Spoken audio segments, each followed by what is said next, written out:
Okay, so real quick, I wanted to talk to you about something called sin consciousness. If you think of what it means to be unconscious, you're knocked out cold, you're not aware. So the opposite, you're conscious, you're awake, you're aware of things. So sin consciousness means that you are very aware, maybe even too aware of sin, whether that's in your own life or even in people around you. Um, and I want to point out just a couple of problems with that and how it can be detrimental to our relationship with the Lord, with how we view ourselves, and with our relationship with the people all around us. So, the reason why it negatively affects our relationship with the Lord, first of all, is because if we become too hyper focused on all the things that we are not doing right, that can bring on feelings of just guilt and shame, to the point where it can maybe even be paralyzing or make you feel like there's just no hope for me. Why am I even trying? I can't be a good person. I can't be a good Christian. I should just throw this all away and just do something else with my life. There are multiple instances in the Bible that reference people who would literally hide or straight up run away from God. And just a couple of examples of that would be in the garden, right, where it all began. Adam and Eve, their eyes were opened and they felt, what was the word that was used? They felt shame. And they heard God coming and they hid. They hid from God, as if you can actually hide from God, but stick with me here. Another big example would, probably be Jonah, would be the other big one that came up in my mind. He knew what God was calling him to do, and he didn't want to do it. He just wasn't into it, and so he thought he was going to go run away and hide from God in a boat, and he was going to sail as far away from where God wanted him to be as possible, thinking that that was going to somehow get him out of it. Now, I wouldn't be doing my part here if I didn't also preface this conversation with, there should be some level of awareness of where we need to have growth in our lives so that we can continue to grow more and more into His glory. That is very biblical. That is something that is good, that we do want, but we want to make sure that we are differentiating here between something called conviction and something called condemnation. Conviction is something that God will lovingly bring to your awareness when you are kind of straying from the direction that you are supposed to be going. It might not feel nice to hear it, but He's still going to tell you, and just as like a, hey, I saw what you did there. That isn't quite what we're going for. Let's work on this and see if we can't mend that relationship, if we can't, make this right, if we can't get some growth in this area. That's conviction. That's healthy conviction of sin. That really should only be the sin awareness that we have to have, is, that we are open to the Lord convicting us of things that are not glorifying Him, so that we can be open to growing and changing that behavior and becoming more like Him. And that is the goal, hopefully, of every Christ follower. Now, condemnation is similar but darker. Condemnation is going to be something that the enemy uses to bring us down. And this is going to bring me to that next point, where it's going to negatively affect how we view ourselves and, in our relationship with God. It's going to say things like, you failed again, you are worthless, you're never going to get this right, maybe you shouldn't even tell anybody about this issue you're having because they won't understand, and you're a lost cause, and you should just go keep doing it or just, yeah, give up on yourself because there's just no hope for you. Um, it's not going to be loving. So, that negative self talk, it usually sounds condemning and it is extremely unhealthy. The biggest reason why receiving any condemning negative thoughts when we, you know, stray is that we start to forget who Christ created us to be, what He bought and paid for by the sacrifice that He made for us. We are forgetting how He sees us once we've received that free gift of salvation as washed and clean and pure and all these things that the condemning voices are not affirming. So you're going to get a negative view of yourself if you start to believe condemnation when it comes at you. And I really can't think of a better way to explain this than if you have children, or we all were children. So if you could imagine a child, or even you when you were a child, you did something wrong. You knew you were going to get it when your parents found out, or what have you, and maybe the moment comes and they walk in the room and the broken things laying on the floor, and either you hide or lie, or maybe you even just like straight up run out of the room because you just don't even want to deal. You think maybe they won't see you, maybe they'll forget to ask you about it. You run and hide, and the the problem there is there's this fear, this guilt that you're taking on because you think that mistake, that issue, that sin is part of who you are, that admitting to it, I mean, you can put aside, I was just scared of getting a whooping, but deeper down, the issue there is there's guilt, there's shame, there's that I don't want to look my parents in the eye and admit to them, that I failed, that I'm a failure, and we take those things on as our identity. Even small children do this. It's kind of a mixed fear feeling where you don't want to deal, you don't want to admit, you don't want to talk about it, you just want to pretend it didn't happen and move on. You see the mistake or the sin and you take it on as who you are. Then for that third thing with our relationship with other people, how this can negatively affect that is we don't only have an awareness of our own sin and mistakes, we have this superpower where we are aware of people around us and their sins or mistakes, or even presumed mistakes or misdeeds, or how they're not getting it right, or what have you. We're looking at people through a lens of judgment at that point. We are not seeing others through the eyes of the Father, through eyes of grace. We're not looking at people the way Jesus sees them. We're looking at them through a judgmental perspective of this is where they're missing the mark and they better get it together.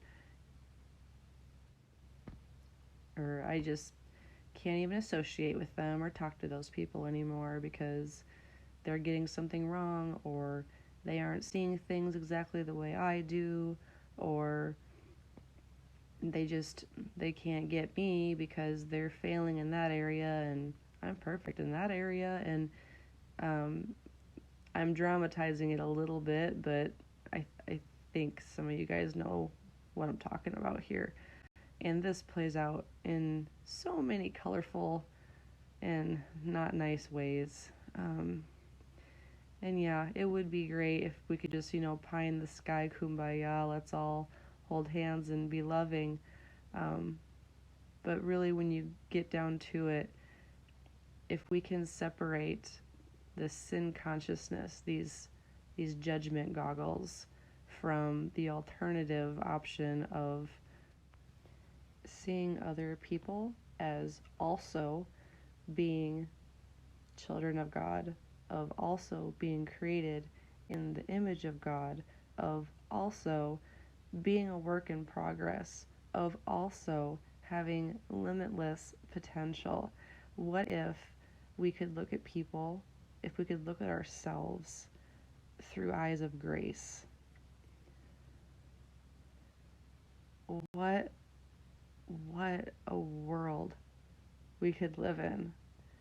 What if we could give people space to be who they are, even to make mistakes, to honor where they're at, which everyone's at a different place than we're at, and just trust that God is working in those people too. They're just at a different place. Maybe it's actually okay. Maybe it's okay that we're not all thinking and believing and passionate about and concerned about the exact same things in the exact same way. Maybe that's what makes us beautiful, unique, colorful individuals. Maybe that's how God created us. Maybe we're a work in progress, but it's okay. It's not enough for us to allow ourselves to take on a spirit of offense or just crushing amounts of shame or guilt and feeling like we need to hide or run away from God. I feel like if we truly had revelation and a deeper understanding of what grace really is, it could literally change lives. The most basic definition of grace is unmerited favor or a kindness that's not even deserved. I'm going to give you an example of one of the greatest graces of my life. I wouldn't say that I am out of the ordinary, any extra special kind of person. I don't know why this blessing came to me in the way that it did, in the timing that it did, but I know that it did, and I know that it came from the Lord.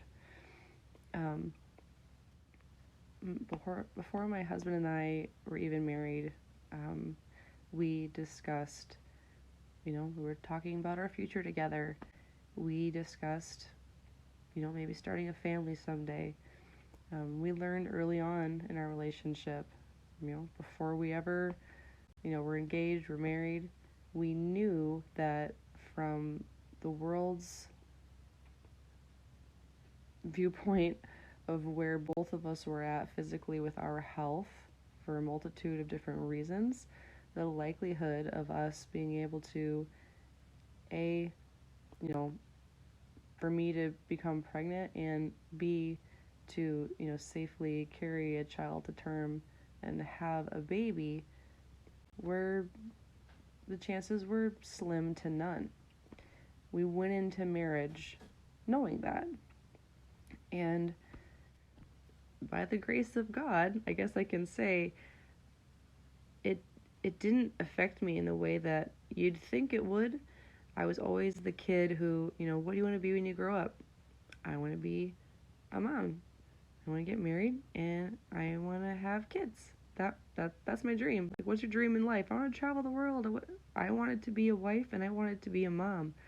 So, talking to the man of my dreams, having this conversation, I can't describe it any other way, but the grace of God, somehow my response in that conversation was, if it's God's desire for us to have children, we're going to have children. And we moved on from that conversation. And years later, um, a little bit of my concern about the situation kind of started to grow. I guess my impatience started to grow with God and in this process. And I had my husband. I was married now, and we were ready. We wanted to have children, and it wasn't happening. So as time went on, we started to kind of get this feeling that maybe God wants us to not have children in the typical way. Maybe God wants us to grow our family through adoption or even foster care, to be a support for a child that needs it, um, and adopt children someday. People do that, right? We didn't know many people that had done it, but we knew that was a thing. So we began that process. We had we did find a couple people that had some experience with both foster care and adoption, and we decided to start with that route. We wanted to become licensed to be foster parents in our state and also to adopt through our state. We signed up, took classes. One of the hardest classes was when they actually told us to kind of make peace with the dream that we were gonna have children naturally someday. Basically, they were asking us to lay that dream down and just let it die. That was extremely painful. We kind of just went through the motions and moved on with that class, but that was hard because I still had this little glimmer, um, my tiny little mustard seed of faith and hope that I would be able to experience pregnancy and being able to give birth to a child. So that was over the course of several months, a lot of good training. I highly suggest the training to people even if they aren't looking into foster care or adoption. It was great parenting classes. It was they made us do a lot of research. They made us talk through a lot of things, and we really grew a lot through it, just as a couple, and it was a good preparation before even having any children, honestly. But then once you know it, again, I'll say by the grace of God, we were invited to go see a special speaker at a church not far from where we lived, and he was talking about healing. His name is Bruce Veneta, and he's with Sweet Bread Ministries. He has an incredible story of how God rescued him after a terrible accident that he had. He's authored books, highly suggest them, but he was talking about miracles that he had seen in his life since then also, where he would literally pray for people and they would find healing. And I mean, I know of those stories in the Bible, and I know there are people, even strong believers today, that don't believe that that's something that God still does today, that God doesn't move in miracles or gifts of the Spirit and those kind of things. And to some people it just seems really left field. That's really weird. I just don't want to talk about that or go there. It's not their cup of tea. That's fine. But I guess I can speak for us, for my husband and I. We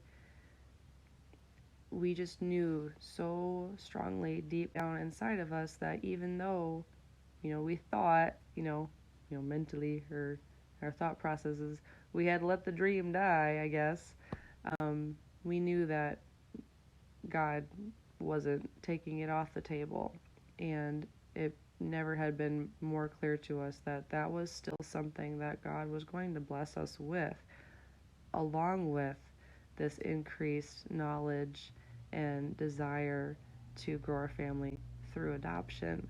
So he used, what the world would look at as this terrible thing, that happened to us. Oh, those poor kids, and this new young relationship and can't have kids. That's so sad. Kind of forget that we serve a God of miracles. So long story short, we did approach him. We talked with him a bit more, and he just had this very strong impression to pray over us, and not even just oh Lord, please, bless these guys and help them have kids. He straight up spoke with authority and said, in the name of Jesus, healing on these bodies, baby in their arms within 1 year. And I'm thinking, whoa man, don't put timetables on God. You're getting my hopes up. You're gonna stress me out. That was whoa. That was a lot for me. I didn't realize, stepping out in faith, and that he knew before he even spoke that out, that was the direction that God had for us. And I'm not gonna get into that, I guess, in this talk, but we were so uplifted and encouraged from that time. And not even cliche, but we finished our foster to adopt classes, and we received our certification in the mail, and literally 1 week, 7 days later, I took a positive pregnancy test. Yeah, that was in November, and I found out, several months later, and then, she was in our arms by September of that year. It was within a year. And we were given the greatest, we're shown the greatest grace. It wasn't a deserved thing. It wasn't this thought process of, you guys are perfect, you were the most well-behaved children, you're always kind, you always do the right thing, I'm going to reward you by bringing a miracle into your life. No! Oh my gosh, no. We were so far from perfect. We were shown grace, kindness that wasn't earned or even necessarily deserved. That is grace. And grace is what God sees us with, and grace is what He wants us to see ourselves and others with. His desire is for us to be less focused on our or other people's sin or shortcomings, and have more of an awareness of, who are they created to be? How does God see them? How does God see us? With the filter of Jesus Christ and what He did. You want to talk about the best filter out there?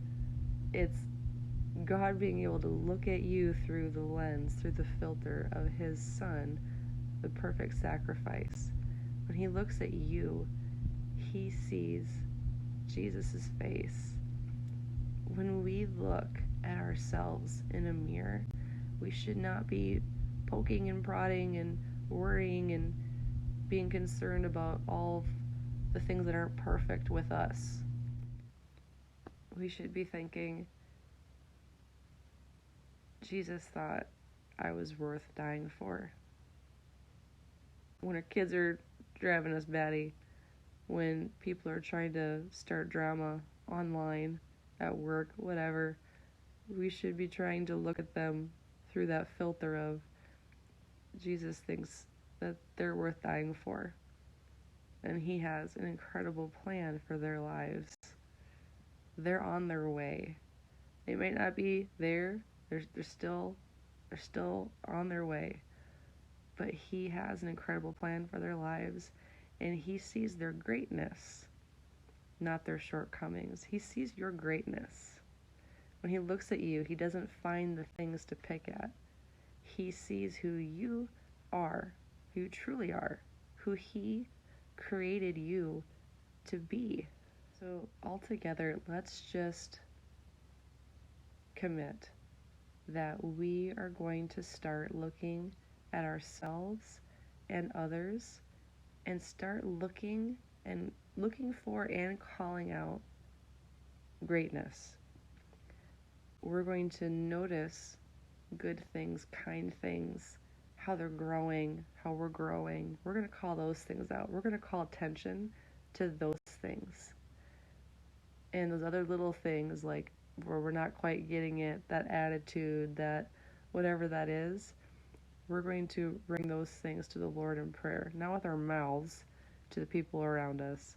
We're going to bring those to God, and we're going to lay those at His feet, and we're going to entrust it to Him to work on those things with those people, with ourselves. But we're going to look for the diamond in the rough so that we can all have the opportunity to shine the way Christ intended.